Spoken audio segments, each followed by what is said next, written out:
हाँ तो students, NIS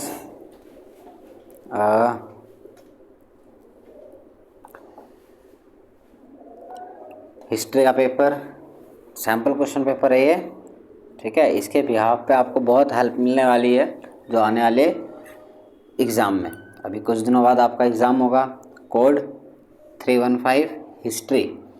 इसके अंदर आपको जो बुक मिली होगी उसके अंदर चैप्टर डिवाइड किए होंगे, कुछ TMA के और कुछ जो है ये क्वेश्चन पेपर के। ठीक है, तो TMA वाले तो आएंगे नहीं इसमें केवल और केवल क्वेश्चन पेपर वाले आएंगे। यदि आप इसको देख लेते हो तो आपका लगभग ज़्यादा नहीं तो 60% का आसपास आपका क्लियर हो जाएगा। और बाकी अगर आप थोड़ी सी हिस्ट्री पहले पढ़ रखी है अपने 8th क्लास तक की, ठीक है, तो फिर अच्छे स्कोर कर जाओगे आप। अब चलो आगे चलते हैं।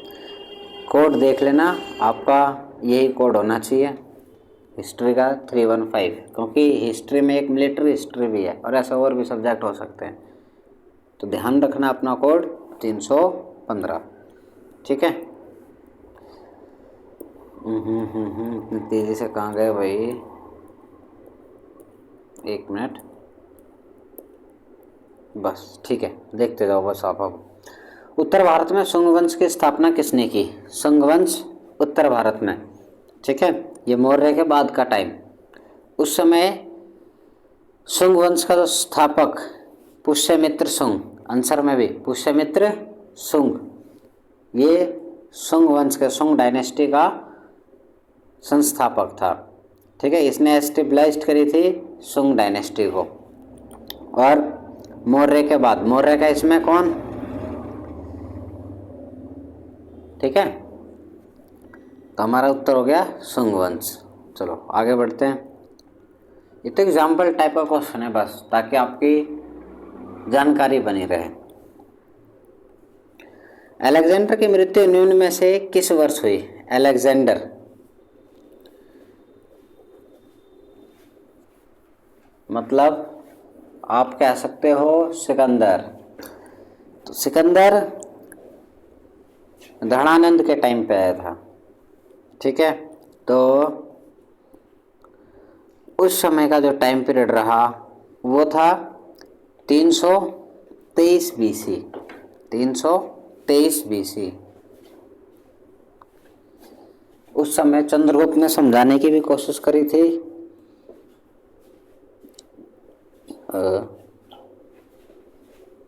चाणक्य ने समझाने की कोशिश करी थी धनानंद को कि भारत के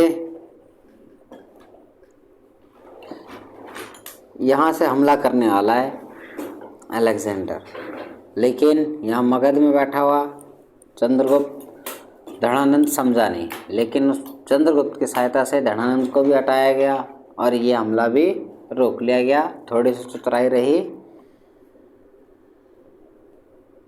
चाणक्य की। कुषाण मूल रूप से किस जनजाति से संबंधित थे? कुषाण ये बाहर के थे सब। बाहर मतलब ये जो हमारी मुख्य भूमि है,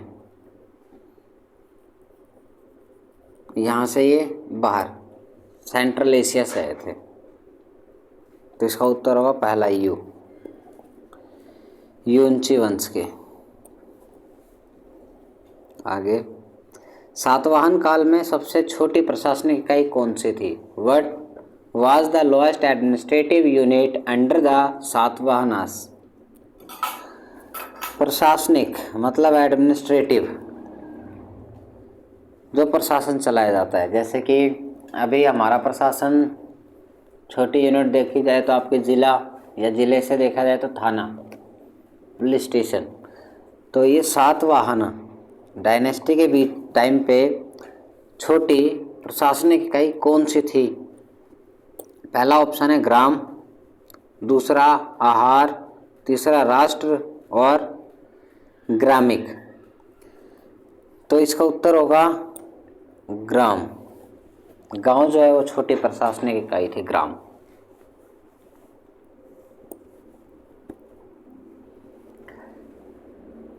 मिलिंदपनों ग्रंथ में कितने प्रकार के व्यवसायों का उल्लेख है? The text Milindapanha mention the how many types of the occupations, मतलब कितने प्रकार के काम। मिलिंदपना एक टेक्स्ट, किताब, पुस्तक, ग्रंथ, उसके अंदर ये कहा गया कितने प्रकार के काम उसमें लिखित है, तो 75। ध्यान रखना, मिलिंदपना 75 प्रकार के ऑक्यूपेशंस, कार्य जिनसे हमें पैसा मिलेगा, वो लिखित हैं। क्वेश्चन नंबर 6, वैदिक और उत्तर वैदिक शासन व्यवस्था में सही अंतर पहचानिए। तो देखो, इतिहास का विषय ही अंतर पहचानने का है। अगर आप अंतर पहचान ले रहे हो तो मतलब आप इतिहास समझ ले रहे हो। तो आपसे पूछा गया कि वैदिक और उत्तर वैदिक शासन व्यवस्था में सही अंतर पहचानिए, कि इसके शासन व्यवस्था में identify the correct difference between the Rig वैदिक एंड लेटर वैदिक पीरियड। ऋग वैदिक पीरियड और उत्तर वैदिक काल में, वैदिक काल उत्तर वैदिक काल, इसके बीच में शासन के बीच में ऐसे आप सामाजिक, आर्थिक और भी अलग अलग प्रकार के बीच के डिफरेंस बता सकते हो। जैसे कि वैदिक काल के अंदर जन्म के आधार पर जाति व्यवस्था नहीं थी, लेकिन उत्तर वैदिक काल में जन्म के आधार पर उत्तर जाति व्यवस्था बन गई।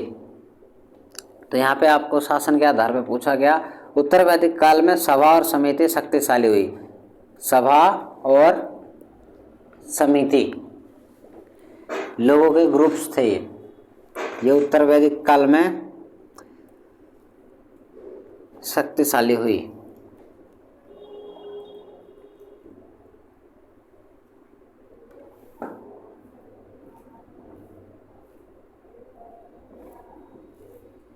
ठीक है। और दूसरा देखें तो महिलाओं की भागीदारी बढ़ी, प्रमुख की शक्ति घटी। ऋग वैदिक जनसभाओं का महत्व उत्तर वैदिक काल में घट गया।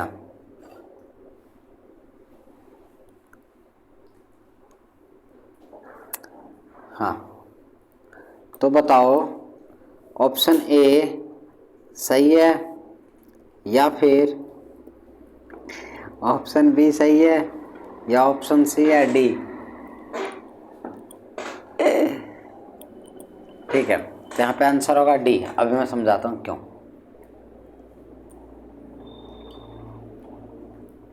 देखो, वैदिक काल में सभा और समिति, इसकी डिमांड ज़्यादा जो थी, और इसमें मतलब यह कह रहे शक्तिशाली हुई, जो कि गलत कही। क्योंकि वैदिक काल, ऋग वैदिक काल के अंदर सभा समिति लोग मिल करके फैसले लिए करते थे और एक अच्छी शासन व्यवस्था चलती थी। लेकिन उत्तर वैदिक काल के अंदर क्या हुआ, नई चीज़ें हाथ लगी, जैसे कि लोह, आयरन। लोह के हाथ लगने से अब यहाँ पे सेना बनेगी, राजा मजबूत होगा, यहाँ पे राजतंत्र आने वाला है, राजतंत्र। उससे पहले वैदिक काल के अंदर सभा समिति फैसले लिए करते थे, लेकिन उत्तर वैदिक काल के अंदर जो है राजा का दबदबा बन गया, इसीलिए उत्तर ए गलत। ठीक है, इसने स्टेटमेंट उल्टी लिखी हुई है। वैदिक काल के अंदर सभा और समिति की शक्ति जो है वो कम हुई थी, कम। ठीक है, आगे देखो। अभी कहता है महिलाओं की भागीदारी बढ़ी। अब जहाँ पे राजा की भूमिका बढ़ेगी, वहाँ पे महिलाओं की स्थिति तो और खराब होती जाएगी। जब तक सभा समिति फैसला लिया करते थे, इसमें महिला और पुरुष सभी को समान अवसर मिलते थे। लेकिन जैसे ही ऋग वैदिक से उत्तर वैदिक की ओर बढ़ेंगे हम, महिलाओं की स्थिति खराब, और जितना विकसित होता जाएगा समाज और महिलाओं की स्थिति दबती चली जाएगी। प्रमुख की शक्ति घटी, ऐसा नहीं हुआ। उत्तर वैदिक काल में राजा की पावर बहुत तेजी से बढ़ने लगी, तो मतलब ये भी गलत। तीसरा आता है डी आता है, उत्तर वैदिक जनसभाओं का महत्व उत्तर वैदिक काल में घट गया। ऋग वैदिक जनसभाओं का महत्व उत्तर वैदिक काल में घट गया, ये सही है, क्योंकि इसमें सभा और समिति, इसकी स्थिति कमजोर होगी। कब? उत्तर वैदिक काल में। किसकी स्थिति मजबूत हुई? तो यहाँ पे किंग की स्थिति मजबूत हुई। ठीक है, तो इसका सही उत्तर क्या है? डी। ध्यान रखना वैदिक काल उत्तर वैदिक काल में जो डिफरेंस होएगा वो ये कि वैदिक काल के अंदर सभा समिति पावरफुल,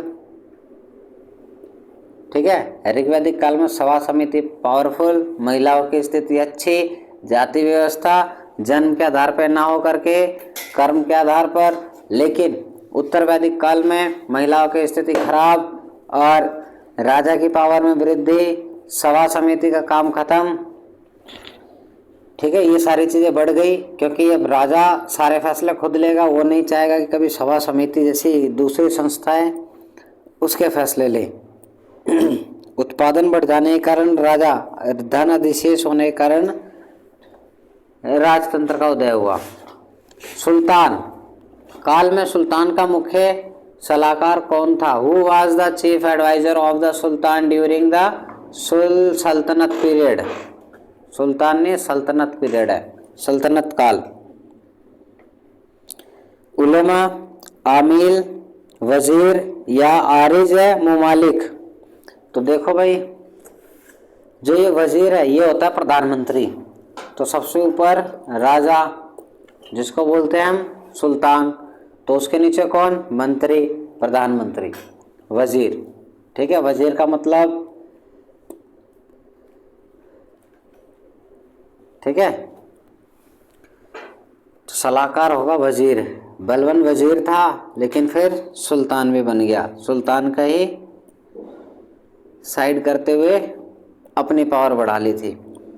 खुद, मुकद्दम और पटवारी की भूमिका क्या थी? What is the role of the khut, muqaddam and पटवारीज? ग्रामीण अधिकारी, लेखाकार, कोतवाल या बरीद?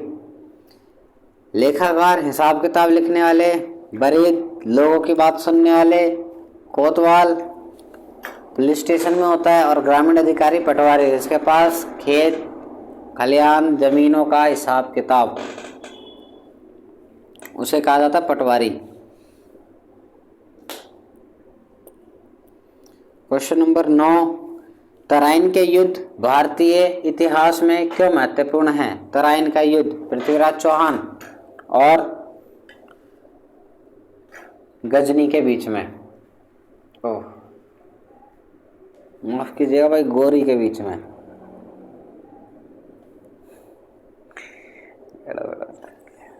ठीक है, तराइन के युद्ध भारतीय इतिहास में क्यों महत्वपूर्ण है? तो 1191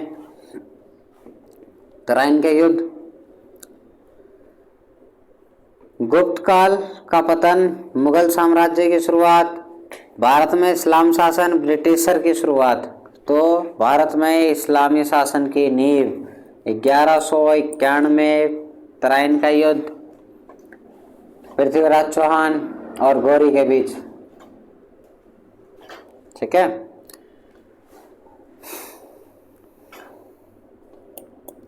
ग्यारह 1175 से लेकर के 1205 गौरी का समय, अफगान था गौरी। तो गुप्त साम्राज्य ये बहुत पुराना, मुगल साम्राज्य ये तो 1526 में। ठीक है, हमारी बात हो रही है तराइन का युद्ध 1191-92 की बात है।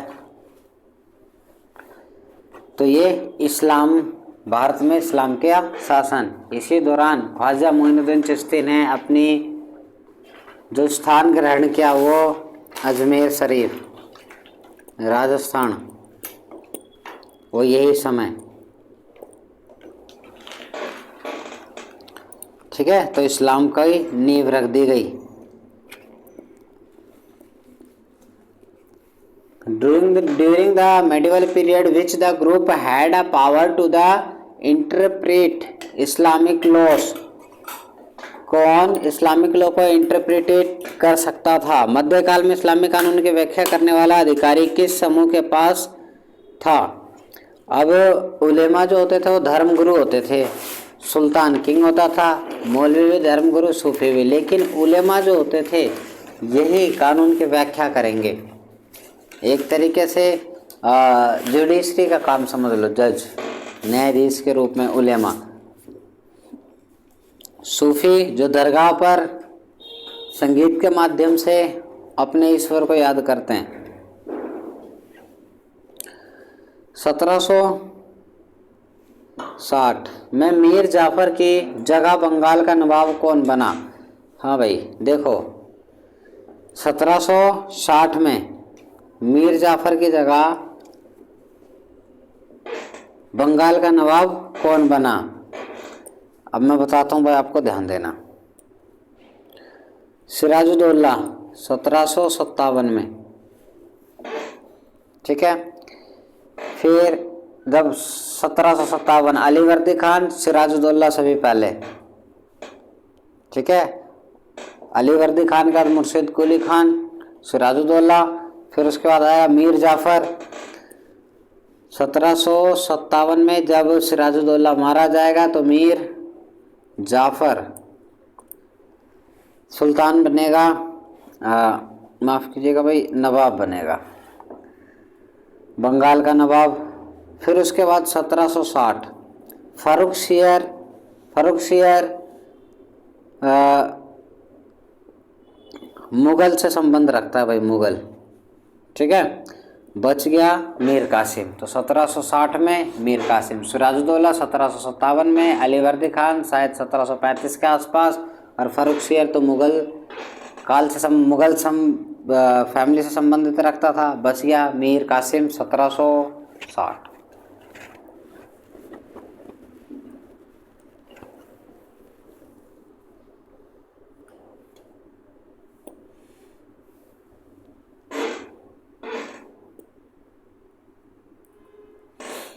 सत्रह सौ 65 में ईस्ट इंडिया कंपनी के दीवानी अधिकार मिलने का क्या अर्थ है? दीवानी अधिकार मतलब कि कर वसूली करना, कर वसूली, टैक्स लेने का अधिकार मिल गया।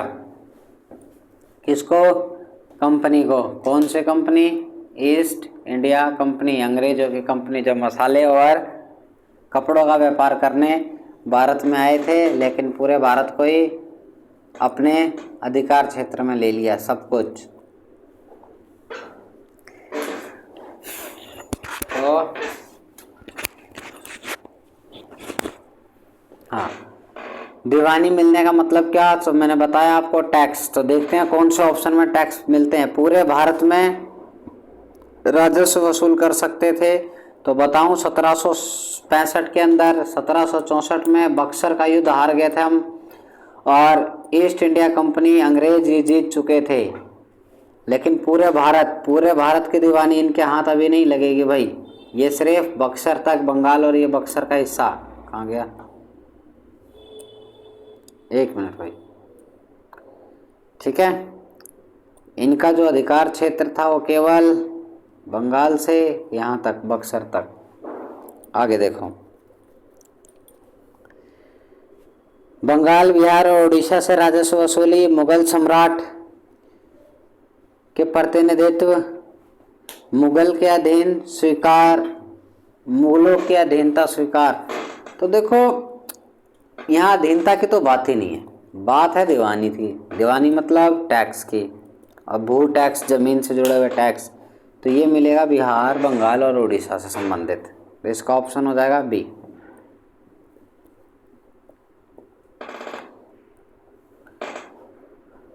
Party and un British ruler in India पुस्तक किसने लिखी? सीधा सीधा इनका नाम याद रखना आपको, दादा भाई नौरोजी। और आपसे पूछा जाए कि इंडियन नेशनल कांग्रेस के आगे जो नाम लगाया, इंडियन नेशनल, नाम कांग्रेस था, उसके आगे लगाया इंडियन नेशनल। तो ये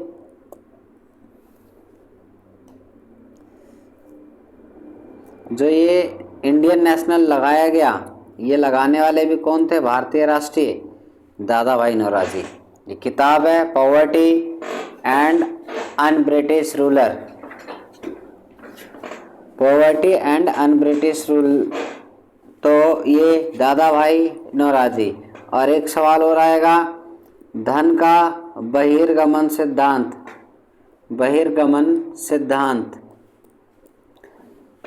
ये भी दादा भाई नौरोजी ने दिया था।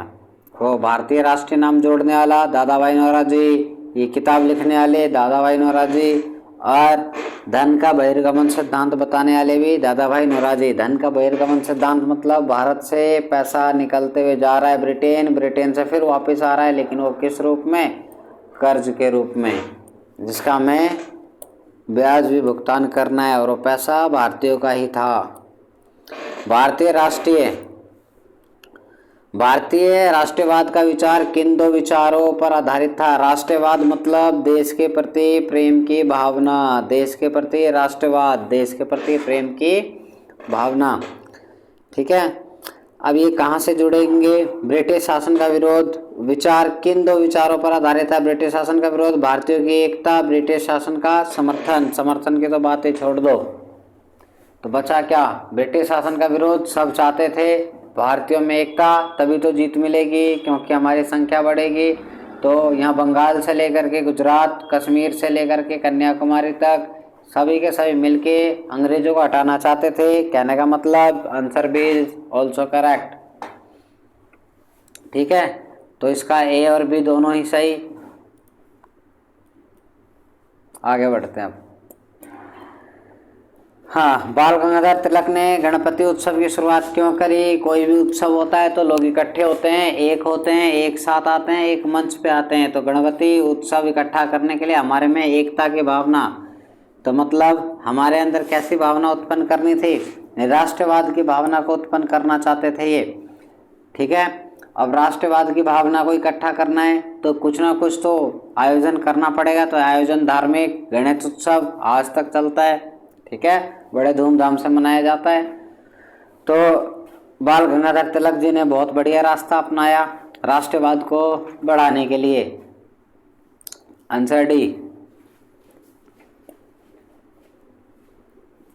भारतीय राष्ट्रीयवाद के केंद्र में क्या था? राष्ट्रवाद, देश के प्रति भावना की उस समय कमी थी, क्योंकि व्यक्ति को लगता था कि हम अपना बंगाल देखें, कोई मद्रास, कोई गुजरात, तो कोई उत्तर प्रदेश, इस तरीके से टूटे हुए लोग थे। लेकिन बाद में इसको हमारे देश के नेताओं ने एक किया, और ये आज तक एक है और हमेशा के लिए एक रहेगा। भारतीय राष्ट्रवाद के केंद्र में क्या था? ब्रिटिश शासन का विरोध, राष्ट्रीय एकता की इच्छा, या फिर दोनों ही, या शिक्षा फैलने की इच्छा या फैलाने की इच्छा होनी चाहिए थी। डिस्प्रेट टू एजुकेशन। तो भारतीय राष्ट्रवाद में क्या था? ऐसा क्या? ब्रिटिश शासन का विरोध तो था ही, राष्ट्रीय एकता की इच्छा भी थी। तो आपका जो आंसर हो जाएगा इसमें वो सी, ए और बी दोनों के दोनों। समझ पाए? ठीक है, आगे चलो, समय कम है। ब्रिटिश शासन का प्रभाव सबसे पहले किस क्षेत्र में महसूस हुआ? संस्कृति, ओहो,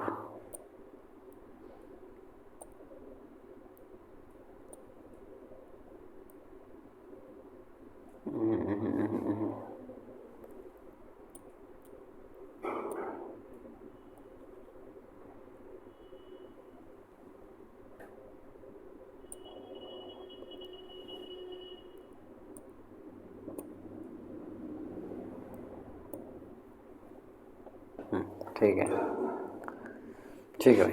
हाँ, ब्रिटिश शासन का प्रभाव सबसे पहले किस क्षेत्र में महसूस हुआ? संस्कृति में, अर्थव्यवस्था में, शिक्षा में, या फिर कृषि में? किस में सबसे पहले नजर आया? तो ब्रिटिश शासन का इम्पैक्ट जो दिखाई दिया, असर जो दिखाई दिया हमें, वो संस्कृति में दिखाई दिया। संस्कृति जैसे हम जो कपड़े पहनने लगे, शर्ट पैंट, जूते, कोट टाई, ये सभी क्या? ये सब पश्चिमी संस्कृति। ठीक है, आज भी इंग्लिश बैंड आपको बारात के अंदर नजर आ जाते हैं, अंग्रेजों वाले कपड़े पहनते हुए और ढोल बजाते हुए। वो इंग्लिश बैंड अंग्रेजों का, जो कि हमारे कल्चर में एक तरीके से बैठते जा रहा है अब। तो संस्कृति ये हो जाएगा इसका आंसर। आर्थिक राष्ट्रवाद की शुरुआत किन नेताओं से जुड़ी है? दादा भाई नौरोजी, महादेव गोविंद रानडे, रमेश चंद्र दत्त, या उपरोक्त सभी? ये सभी के सभी आर्थिक राष्ट्रवाद मतलब हमारे देश पे हो रहे आर्थिक बदलावों को बहुत सावधानी से देखते थे, उस पर लिखते थे, लोगों को जागरूक करते थे। Option D is correct. इसके बाद निम्नलिखित में से कौन सा कथन प्रथम विश्व युद्ध के बाद महात्मा गांधी की रणनीति को सबसे अच्छी तरह बताता है? अब ऐसा है कि विश्व युद्ध आप जानते हो, हिंसक प्रतिरोध, अहिंसक शासकों से राजनीतिक गठबंधन, ब्रिटिश शासन में आर्थिक सुधार। देखो, शासकों से राजनीतिक गठबंधन की तो बात बनती ही नहीं है यहाँ। ब्रिटिश शासन के साथ आर्थिक सुधार, ब्रिटिश शासन क्या आर्थिक सुधार करेगा? अपने तो जोली भरने के लिए वो इंडिया में आए हैं। बचता है हिंसा और अहिंसा। आपको पता है गांधी जी का कहीं से भी नाम आ जाए तो अहिंसा पे टिक करना है आपको, ठीक है? पीसफुल रेसिस्टेंस, बी आंसर सही है। क्वेश्चन नंबर 20, कौन सा देश राष्ट्रीय संघ की स्थापना में अग्रणी होने के बावजूद उसमें शामिल नहीं हुआ? कौन सा देश राष्ट्रीय संघ की स्थापना करने में आगे होने के बाद भी आगे नहीं हो पाया रहा? देखो मैं बताता हूँ अब ये है क्या। कौन सा देश राष्ट्रीय संघ, ठीक है, लीग ऑफ नेशन बनाना। अभी यूनाइटेड नेशन सुना होगा आपने, उसमें कई सारे देश है, लगभग 205 के आसपास, ठीक है? 5 को वीटो भी मिली हुई है, वीटो पावर। तो उसमें अमेरिका जो था यही नहीं जोड़ पाया, यही आगे नहीं आ पाया, क्योंकि इसकी स्थिति मजबूत थी और मजबूत स्थिति हमेशा चाहता था, लेकिन वो समानता की बात थी और कुछ अपने राजनीतिक पहलू थे, इसीलिए ब्रिटिश में ये संयुक्त राज्य अमेरिका यूएसए उसमें शामिल नहीं हो पाया। लेकिन यूनाइटेड नेशन में ये जरूर है, लेकिन इसका दबदबा भी बना हुआ है, उसमें सबसे ज़्यादा फंडिंग करता है। इसके बाद 2 मार्क्स के क्वेश्चन आते हैं, आगे देखो। गुप्त काल में प्रांतों की इकाई जिलों में बांटा गया था, जिन्हें डैश कहा जाता था, और भूमि कर को डैश कहा जाता था। मतलब जिले को क्या कहा जाएगा? अरे यार, भोक्ति और बलि। टैक्स क्या होता था? बलि कर होता था, और भोक्ति जो था वो प्रशासनिक इकाई थी, प्रांत।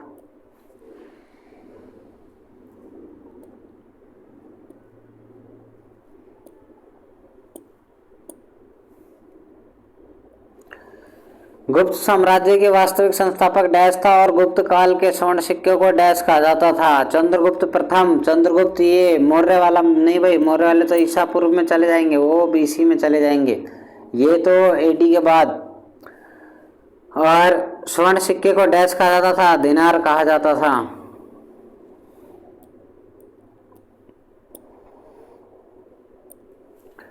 शिवाजी ने बीजापुर, जगह का नाम बीजापुर, बीजापुर के सुल्तान के सेनापति डैश को मारा, और उसके बाद डैश में सुल्तान ने शिवाजी को स्वतंत्र शासक माना। तो अफजल खान को मारा, और कब? 1662 में गद्दारी करने आया था अफजल खान। शिवाजी का अगर मैप के अंदर आप स्थान देखें तो पूरा भारत शिवाजी का, परंतु वो यहाँ इस महाराष्ट्र से संबंधित रखते थे। अफजल खान को मारा था, ये कहा गया था कि बिना हथियार के आना है, लेकिन अफजल खान हथियार के साथ आया, और शिवाजी ने अपने हाथ में एक बाघ का पंजा, बाघ नख, एक पंच लगा रखा था, जिसके कारण अफजल खान का काम खत्म। शेर शाह का वास्तविक नाम डैश था, और उसके पिता डैश के गवर्नर थे। शेर शाह सूरी, जिन्होंने रुपया करेंसी जो चलाई गई, ठीक है, करनाल रोड, जो कि भारत को एक कोने से दूसरे कोने से जोड़ता है, ये सारे कार्य किसके? शेर शाह सूरी। शेर शाह का वास्तविक नाम फरीद, एक अफगान थे ये, ठीक है, और उसके पिता कहाँ के? गवर्नर सासाराम के। और अभी शेर शाह का जो मकबरा है सासाराम के अंदर ही मिलेगा। पूछा जाएगा पानी से चारों ओर घिरा हुआ मकबरा, तो शेर शाह सूरी का मकबरा, सासाराम, बिहार। जागीर प्रथा में यदि किसी जागीर से केवल आधी आमदनी होती थी तो उसे डैश कहा जाता था, और यदि केवल 1/4 होती थी तो उसे डैश कहा जाता था। पसमाहा और सिम्हा, थोड़े नाम टेढ़े हैं, याद रखना पड़ेगा, पर पसमाहा और Simha.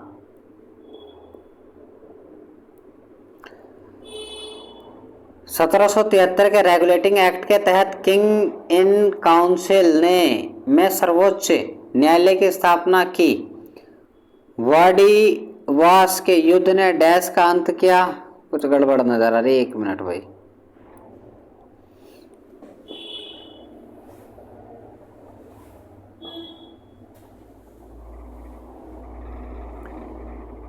Under the Regulating Act 1773, the King in Council the create a Supreme Court in the Presidency town of, English में बिल्कुल सही है। पूछा जा रहा है कि 1773 के रेगुलेटिंग एक्ट के अंदर, अंग्रेजों द्वारा बनाए गए कानूनों के अंदर, अब जो सुप्रीम कोर्ट बनाया गया था वो कहाँ बनाया गया था, तो कलकत्ता में। आपको पता होगा ये 1700 ये, ठीक है। तो मैं आपको बता दूं कि 1757 में ये प्लासी का युद्ध जीत गए थे ईस्ट इंडिया कंपनी, और 1764 में इन्होंने बक्सर का युद्ध जीत लिया था। अब ये बात है 1773 की। 1773, अब ठीक 20 वर्ष बाद फिर से एक रेगुलेटिंग एक्ट आएगा, तो 20 इसमें जोड़ दें तो 1793 में। ऐसे 20-20 साल में रेगुलेटिंग एक्ट आते रहेंगे। कब तक? जब तक कि 1857 की क्रांति नहीं हो जाती, जब तक कि हर 20 साल पे एक रेगुलेटिंग एक्ट इंडिया में भेजा करेंगे, ठीक है। तो यहाँ कलकत्ता में उस कोर्ट बनाया गया था, और ये वाड़ी वंश के युद्ध, द बैटल ऑफ द वाड़ी वंश एंड द इस्टेब्लिश्ड कर दिया फ्रांसीसी प्रभुत्व को। The Mughal provincial administration had two main heads, Nizam and Diwani. Nizamat and Diwani. Diwani compares the functions of dash and dash. Mughal प्रांतीय प्रशासन के दो मुख्य विभाग थे, निजामत और दीवानी। दीवानी विभाग डैश और डैश के कार्य करते थे। दीवानी मतलब टैक्स की वसूली, टैक्स से संबंधित। तो इसका काम क्या है? राजस्व प्रशासन। और दीवानी न्याय। राजस्व प्रशासन मतलब टैक्स, दीवानी न्याय मतलब जमीन के मामले, जो भूमि से जुड़े हुए मामले हैं, जिसमें हिंसक नहीं है कुछ भी, संपत्ति से जुड़े मामले दीवानी मामले कहलाते हैं, और राजस्व पैसे से जुड़ा हुआ।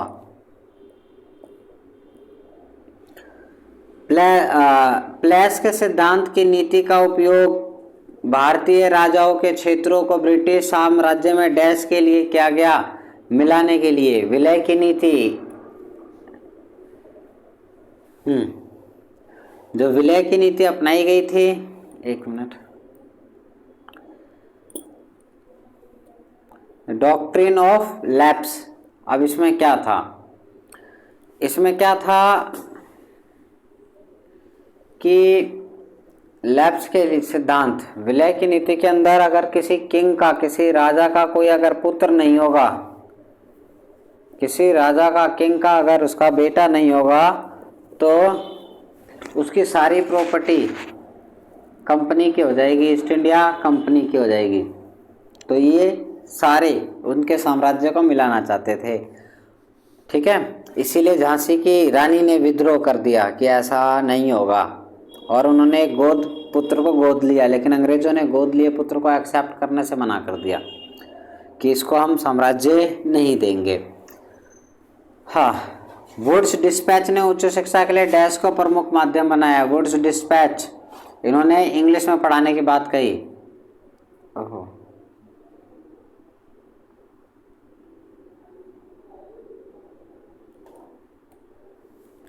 एक मिनट भाई।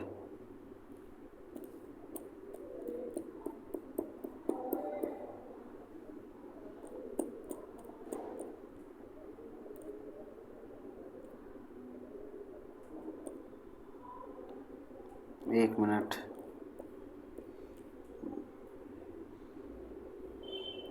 नहीं नहीं नहीं, हाँ,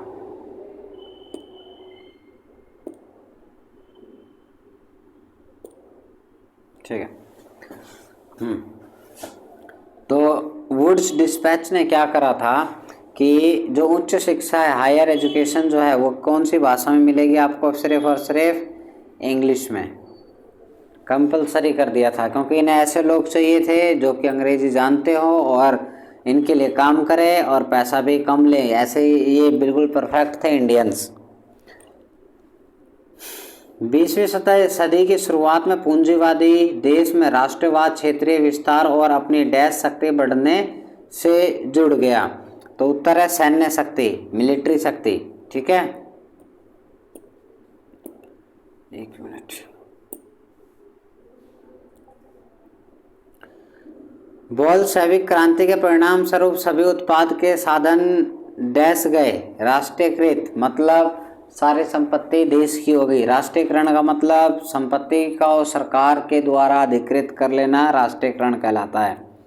तानाशाही के विरुद्ध पहला बड़ा जन आंदोलन डैश में हुआ, तो जिसे लेनिन ने 1917 की क्रांति की डैश कहा 1905 में, और ड्रेसल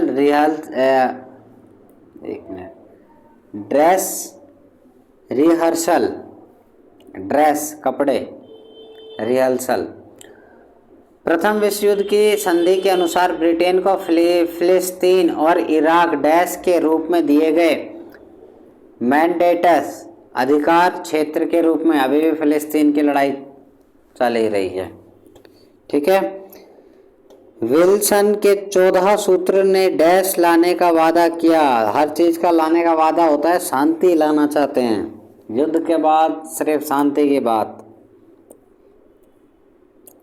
अशोक के शासनकाल में मौर्य साम्राज्य को औपचारिक रूप से डैश में विभाजित किया गया था, डैश में विभाजित किया गया था। एक minute. During the ruler of the Ashoka the Mughal empire was the organization formally into. देखा जाए तो उस समय तो भाई महाजनपद काल चलता था, तो यहाँ पे आंसर में 5 है। ठीक है, महाजनपद और 5 लिख देना आप। लेकिन महाजनपदें तो 16 हुआ करती थी। 5 इसके गवर्नर वाले स्टेट थे जहाँ पे ये अपने गवर्नर रखा करता था। उत्तरी व्यापार मार्ग उत्तरापथ और दक्षिण व्यापार मार्ग दक्षिणापथ कहलाता था, जो डैश के नियंत्रण में था, मगध के। अब मगध कहाँ पे था? तो आज का पाटलिपुत्र, पटना, बिहार का हिस्सा जो है वो मगध में आता था। पटना, गया, ये वाला रीजन पूरा मगध में आता था। मैकाले एक अंग्रेजी अधिकारी, मैकाले डैश के कड़े विरोधी थे और वह जनसाधारण के लिए डैश के पक्ष में थे। तो मैकाले प्राच्यवादी और के कड़े विरोधी थे। प्राच्यवादी ये मानते थे कि भारत की शिक्षा भारत की संस्कृति के हिसाब से दिया जाए, लेकिन उपयोगितावादी जो है ऐसा नहीं मानते थे। मैकाले मानते थे प्राच्यवादी समय खराब कर रहे हैं और साधारण के लिए डैश के पक्ष में थे, अंग्रेजी शिक्षा के लिए। Lord Macaulay 1835, Lord Macaulay. अर्थशास्त्र में राज्य के कितने अंग बताए गए हैं?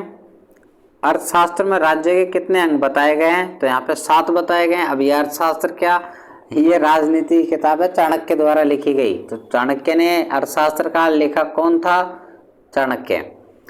तो 7 बताए गए हैं। ऐतिहासिक विवरणों में समुद्रगुप्त को डैश कहा गया? कुबेर। कुबेर ये ऐसा कहा जाता है कि जिसके पास सारी संपत्ति है, जिसका खजाना किसी भी स्थिति में खाली नहीं हो सकता, उसे कहा जाता है कुबेर। चोल काल में किस मंदिर के अभिलेख में स्थानीय परिषद की व्याख्या का उल्लेख है? चोल दक्षिण भारत में पाए जाने वाला एक राजवंश। अभिलेख पत्थरों पर लिखे गए अपने कार्यों का विवरण दिया गया, उसे अभिलेख कहा गया। परिषद लोगों के समूह।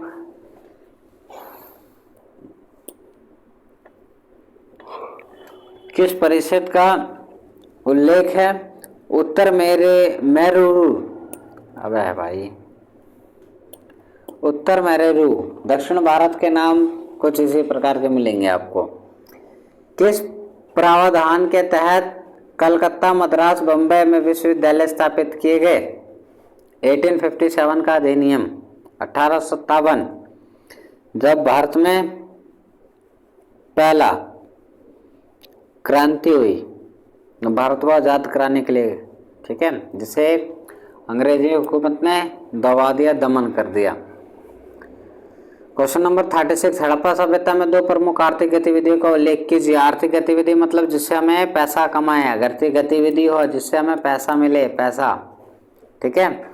तो पहला क्या था? पहली गतिविधि जो बताई इन्होंने, हड़प्पा सभ्यता की 2 प्रमुख गतिविधियां, कृषि और कुटीर उद्योग, एक स्मॉल इंडस्ट्री, ठीक है, क्राफ्ट इंडस्ट्री और एग्रीकल्चर, 2, ठीक है। कृषि और कुटीर उद्योग, कुटीर का मतलब छोटे उद्योग, जो छोटे घरों में ही चलाए जा सकें। जहांगीर के शासनकाल में चित्रकला में किस प्रकार के परिवर्तन देखे गए? हाँ, ये सवाल तो बहुत ज़्यादा ज़रूरी भाई। तो इसमें प्राकृतिक दृश्य देखे गए, जैसे कि पेड़, पक्षी, नदी, झरने। और जहांगीर का जो काल माना जाता है वो चित्रकला का काल, और शाहजहां का काल जो कहला देखा जाता है तो वो वास्तुकला का था। उसमें बहुत सारी बिल्डिंगें बनवाई थी, जैसे ताजमहल, लाल किला, इस प्रकार की स्ट्रक्चर तैयार कराए थे। बाकी आप पढ़ लेना भाई से। अहमद शाह 1411 से 1441 से कुशल प्रशासक था, 2 कारण बताइए। अहमद शाह अब्दाली, उन्होंने गुजरात राज्य को मजबूत किया, झालावाड़ में बूंदी जैसे राजपूत राज्यों को वश में किया और न्यायिक प्रशासन के रूप में प्रसिद्ध थे। किसी भी शासक के बारे में पूछे ना, अगर आपको पता ना हो तो बस न्यायिक प्रशासक थे, मजबूत थे, कईयों से लोहा लिया, युद्ध कौशल अच्छा था। सारे शासकों में ये सारी चीज़ें सेम होती है, सारे शासक ही महान हैं। राजा राम मोहन राय द्वारा उठाए गए कुछ महत्वपूर्ण मुद्दों का वर्णन कीजिए। राजा राम मोहन राय समाज सुधारक थे, इन्होंने सती प्रथा को बंद कराया था। अंग्रेजों पर दबाव डाला कि सती प्रथा को खत्म करना है। सती प्रथा खत्म, बहु विवाह प्रारंभ, मतलब सती प्रथा अगर नहीं होगा, ठीक है। और पुरुष प्रधानता का विरोध, कि पुरुष की दादागिरी नहीं चलेगी। जो भी दादागिरी चलती है ना फैमिली के अंदर भी, पिताजी की, ऐसे ही पापा लोगों की दादागिरी, पुरुषों की, इसका विरोध किया। क्यूबिज्म शब्द का क्या अर्थ है? क्यूबिज्म चित्रकला की एक शैली है जिसमें वस्तुओं को एक साथ कई दृष्टिकोण से दिखाया जाता है। इसकी शुरुआत पाब्लो पिकासो ने की थी, बस नाम ध्यान रखना, पाब्लो पिकासो। और क्यूबिज्म पेंटिंग की एक शैली, एक साथ कई सारी चीज़ों को दिखाया जाता है। दिल्ली सल्तनत के अंतर्गत कर प्रणाली का वर्णन कीजिए। दिल्ली सल्तनत के तहत टैक्स किस किस तरीके के टैक्स थे? ये रहे खारिज, जजिया, ज़कात, खमास। तो खराज कृषि की उपज पे देने वाला टैक्स खराज था। जजिया गैर मुस्लिम, जो मुस्लिम नहीं है उनसे टैक्स लिया जाएगा, पैसे लिए जाएंगे, नहीं तो या तो इस्लाम कबूल कर लो, नहीं तो फिर ये जजिया नाम का कर लिया जाए, ठीक है। ये गलत कर था जो कि गैर मुसलमानों पे लगाया गया। ज़कात मुस्लिमों द्वारा दान किए जाने वाला कर, ठीक है। इस तरीके से दान करना है कि राइट हैंड से दिया तो लेफ्ट को ना पता चले। खुम्मस युद्ध में मिले लूट के माल को का 5वां हिस्सा। युद्ध किस लिए होता था? माल लूटने के लिए, संसाधन इकट्ठे करने के लिए। भौगोलिक और जलवायु कारकों ने भारतीय लोगों के वस्त्र पर किस प्रकार प्रभाव डाला? आप ऐसे जानते हैं कि जो जलवायु है उसने ऊपर से लेके बाहर नीचे तक भारत के वस्त्रों को अलग अलग कर रखा है। स्थान बदलता है, मौसम बदलता है, वस्त्र बदलते हैं। उत्तर भारत में ठंड और गर्म के कारण लोग सूती और ऊनी वस्त्र पहनते हैं, दोनों पहने जाते हैं, जबकि दक्षिण भारत में गर्म जलवायु के कारण हल्के और सूती वस्त्र पहने जाते हैं, ठीक है। हड़प्पा नगर नियोजन की प्रमुख विशेषताओं का वर्णन कीजिए। हड़प्पा में पक्की सड़कें थी, ठीक है, और जल निकासी व्यवस्था थी, जल उपलब्ध थे। हड़प्पा नगर सुनियोजित थे जिसकी सड़कें सीधी रेखाओं पर एक दूसरे को काटती थी। सीधी रेखा मतलब ऐसे कोई भी रास्ता बंद नहीं होगा, सारी गलियां खुली होगी, जो कि आज नहीं मिलती, आपको दिल्ली में भी नहीं मिलती कि सारी गलियां खुली हो। सीधी रेखा में एक दूसरे को समकोण पर काटते थे। मकान पक्की ईंटों के थे। आज हमारे गांव क्षेत्र में जाओ तो मिट्टी के मकान मिलेंगे, लेकिन उन्होंने पक्के बना लिए थे अपने शहरों में। नालियों की सुव्यवस्थित प्रणाली, जल भराव ना हो इसके लिए सफाई के लिए मेन होल बनाए गए थे और बिल्कुल साफ सफाई का खास ध्यान रखा गया था। कोई ग्रंथ नहीं मिलता है हमें, यहाँ पे कोई टेक्स्ट नहीं मिलता है, लेकिन फिर भी जो आर्कियोलॉजिकल सोर्स हैं, जो कि पुरातात्विक साक्ष्य हैं, उन्हीं के आधार पर हम अच्छी जानकारी इकट्ठी कर लेते हैं। अलाउद्दीन खिलजी का बाजार नियंत्रण की नीति क्यों अपनाई? अलाउद्दीन खिलजी ने स्थायी सेना रखी थी, और स्थायी सेना रखोगे तो पैसा देना पड़ेगा, पैसा दोगे तो लोग बाजार में खर्च करेंगे, और बाजार में खर्च करेंगे तो कीमतें बढ़ जाएंगी। जब ज़्यादा पैसा मिलता है लोगों पे तो फिर कीमतें बढ़ जाती है, डिमांड बढ़ जाती है, मांग बढ़ जाने के कारण। तो देखो, अलाउद्दीन खिलजी ने एक बड़ी सेना रखी थी, इसीलिए उसने दैनिक वस्तुओं की कीमतें निश्चित कम कर दी ताकि सैनिक कम वेतन में जी सके। उसने अलग अलग बाजार स्थापित किए और उनकी सख्त देखरेख की। अगर मान लो सैनिक को वेतन मिलता है तो बाजार में पहुंचेगा, डिमांड बढ़ा देगा, डिमांड बढ़ेगी तो फिर वस्तु की कीमत बढ़ेगी, फिर बाकी लोगों को दिक्कत आएगी। सैनिकों को तो परमानेंट पैसे मिल रहे हैं, और इतने भी नहीं कि फिर सैनिकों को भी दिक्कत आने लगी, एक समय के बाद कीमतें बढ़ जाएंगी। ठीक है, तो इसीलिए कीमत को फिक्स करवा दिया और उस पर बिल्कुल कड़क ध्यान रखा गया। गुरु नानक देव जी की शिक्षाओं को और दर्शनों का वर्णन कीजिए। ये मानते थे कि जाति व्यवस्था जो है वो बहुत बेकार है, मतलब कि व्यक्तियों को बांट रही है, लोगों में आपस में लड़ाने का काम जाति व्यवस्था कर रही है। ठीक है, और इन्होंने लोगों को सही रास्ता दिखाया। गुरु नानक देव जी ने सच्चाई, ईमानदारी, जीवन भलाई और मानव सेवा पर बल दिया। उन्होंने जात पात और आडंबरों, जादू टोना टाइप का विरोध किया और एक ईश्वर की भक्ति, समानता और न्याय का संदेश दिया। ठीक है, उनके अनुयायियों ने संगत का निर्माण किया जो एकता और सेवा का प्रतीक था। संगत, ठीक है, एक साथ बैठ के भी भोजन करते हैं, जो दर्शाता है कि हम जात पात को नहीं मानते और सभी एक बराबर हैं। आपने देखा हो गुरुद्वारा में लंगर मिलता है, प्रसाद मिलता है। गांधी इरविन समझौते की 4 शर्तों को समझाइए।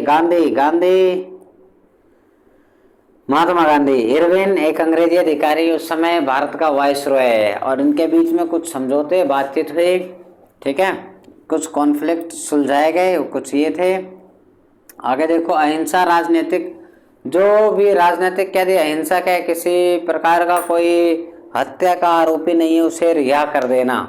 ठीक है, ये बात रखी गांधी जी ने। जब्त संपत्ति सत्याग्रहियों को लौटाई गई, जो संपत्ति जब्त कर ली गई शासन के द्वारा वापस लौटाई जाए। शराब और विदेशी कपड़ों की दुकानें पर शांतिपूर्ण धरना देने की अनुमति दी गई कि हम धरना देंगे, लोगों को समझाएंगे और बंद कराएंगे सारा काम। ठीक है, कांग्रेस के विरोध में जारी सभी अध्यादेश और मुकदमे वापस लिए जाएंगे। कांग्रेस के ऊपर जितने भी, कांग्रेस मतलब लोगों का समूह, लोगों का ग्रुप, उसके ऊपर सारे मुकदमे कैंसिल कराने। इसी दौरान भगत सिंह को ही बचाने की बात की गई थी, लेकिन जो यहाँ डिमांड थी, इसमें शर्त क्या थी, अहिंसक कैदियों की। ठीक है, किसी की हत्या ना करी हो, लेकिन उन्होंने एक अंग्रेजी अधिकारी को गोली मारी थी। ठीक है, क्योंकि अंग्रेज ज़्यादा जुल्म कर रहे थे, इसीलिए भगत सिंह ने कहा था बैरों को सुनाने के लिए धमाके की आवश्यकता होती है।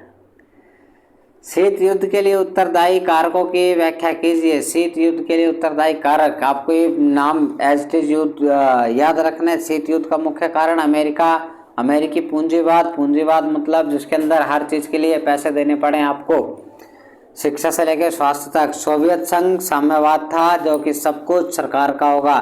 वैचारिक टकराव था कि हर चीज़ पैसे पे नहीं, लोगों को मूलभूत चीज़ें मिलनी चाहिए। परमाणु हथियारों की होड़ थी, मतलब ज़्यादा ज़्यादा हथियार इकट्ठे करना है। सैन्य से गठन बनने लगे, नाटो जैसे गठन। आपसी अविश्वास था, मतलब एक दूसरे पे कोई विश्वास नहीं, मतलब ऐसा लगा कि वो ज़्यादा पावरफुल है, कल को हम पे हमला ना कर दे। संस्कृति शब्द का अर्थ बताइए और इसके मुख्य तत्वों की चर्चा कीजिए। संस्कृति, संस्कृति का अर्थ है किसी समाज के साझा मूल, विश्वास, रीति रिवाज, कला, परंपरा और इसके मुख्य अंग है धर्म, भाषा, शिक्षा, लोक कथाएं, रिवाज, संचार के साधन। ये हमारी संस्कृति। 1857 विद्रोह की असफलता के कारण के 2 उदाहरण बताइए। एक उदाहरण तो सीधा सीधा ये कि हम एक साथ नहीं थे, हम तालमेल की भारी कमी थी। 1857 के विद्रोह के कारण असफलता कई कारणों से असफल रहा। विद्रोहियों के केंद्रीय नेतृत्व और संगठन की कमी। अब ये यहाँ पे हमारी डिसिप्लिन और संगठन की कमी नजर आती है। उनके पास सीमित हथियार थे, हथियारों की कमी। जो ब्रिटिश सैन्य बल सशक्त था, विद्रोहियों के पास भविष्य की कोई पुष्ट योजना नहीं थी। कई राजा, जमींदारों और शिक्षित भारतीयों ने उनका साथ नहीं दिया, विद्रोह से बाहर हो गए। संचार सुविधाओं का प्रयोग करके ब्रिटिशों ने विद्रोह को शीघ्र दबा दिया। संचार सेवा मतलब कि तार सेवा, डाक सेवा, ट्रेन का उपयोग करके खत्म। अपनी सेना आसानी से एक जगह से दूसरी जगह पहुंचा दी इन्होंने। भारत की स्वतंत्रता में भारत छोड़ो आंदोलन का महत्व समझाइए। भारत छोड़ो आंदोलन बिल्कुल आएगा भाई एग्जाम में। ये भारत छोड़ो आंदोलन की शुरुआत महात्मा गांधी ने अगस्त 1942 में करो या मरो के नारे के साथ की थी। ये ब्रिटिश शासन के विरुद्ध अंतिम जन आंदोलन था 1942 वाला, क्योंकि 1947 में तो हम आज़ादी हो जाएंगे। अभी इसे कठोरता से दबाया, फिर भी इसने भारतीयों को एकता और दृढ़ संकल्प को दर्शाया। हजारों लोग गिरफ्तार हुए, जनता ने स्वयं नेतृत्व संभाला, क्योंकि नेता जेल में गए। सारे के सारे नेता कहाँ चले गए? जेल में। और स्पष्ट हो गया कि ब्रिटिश शासन अब भारत में टिक नहीं सकता और 1947 की स्वतंत्रता का मार्ग प्रशस्त हुआ। इससे पता चल गया कि हाँ भाई, अब नेताओं की जरूरत नहीं, हर व्यक्ति के अंदर ही नेता है। और सीधा अंग्रेजों से लोहा लेने के लिए भिड़ गया। मनसब प्रथा की मुख्य विशेषता समझाइए। मनसबदारी प्रथा जो है मुगल काल की थी। अब इसमें है क्या ये देख लो। मनसब प्रथा की शुरुआत अकबर ने की थी ताकि मुगल प्रशासन को गठित किया जा सके। मनसब का अर्थ है पद या फिर रैंक। और उसका पद क्या है? प्रत्येक मनसबदार के 2 पद थे, जात और सवार। जात मतलब व्यक्तिगत स्थिति, कितनी रिस्पेक्ट है, और सवार मतलब घुड़सवारों की संख्या, जो घोड़े पे लड़ाके होते हैं। उन्हें नगद या जागीर के रूप में वेतन मिलता था। नगद या कैश मिल जाए, जागीर मतलब कुछ जमीन मिल जाएगी, वहां से कर वसूलो और अपनी पूर्ति करो। और ज़्यादातर फंसी हुई जमीन जहाँ पे कर मुश्किल से मिलता था वही जागीर में दे देते थे, जाओ वसूलो अब आप। यह वंशानुगत ना होकर के योग्यता पर आधारित था और इसे एक संगठित प्रशासनिक ढांचा बना। और ये एक जगह फिक्स नहीं था भाई, ट्रांसफर हो जाता था इनका भी। संस्कृति के वाहक के रूप में संगीत। वाक्य की व्याख्या कीजिए। इस वाक्य की व्याख्या करना है। संस्कृति के वाहक के रूप में संगीत। संगीत जो है संस्कृति को एक स्थान से दूसरे स्थान ले जाता है, इसकी व्याख्या करनी है आपको। संगीत मानव की भावनाओं, आस्थाओं और मूल्यों को व्यक्त करता है। बिल्कुल सही।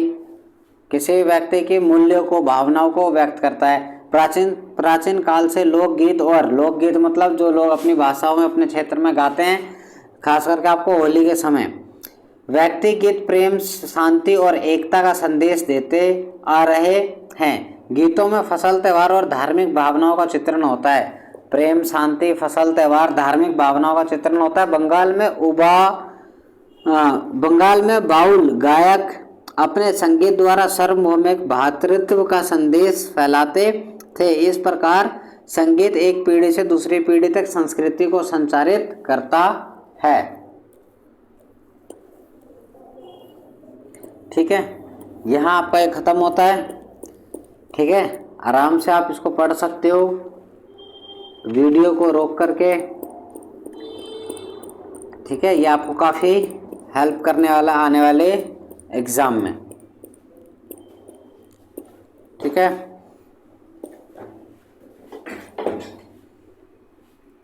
$35 पेज। ठीक है भाई।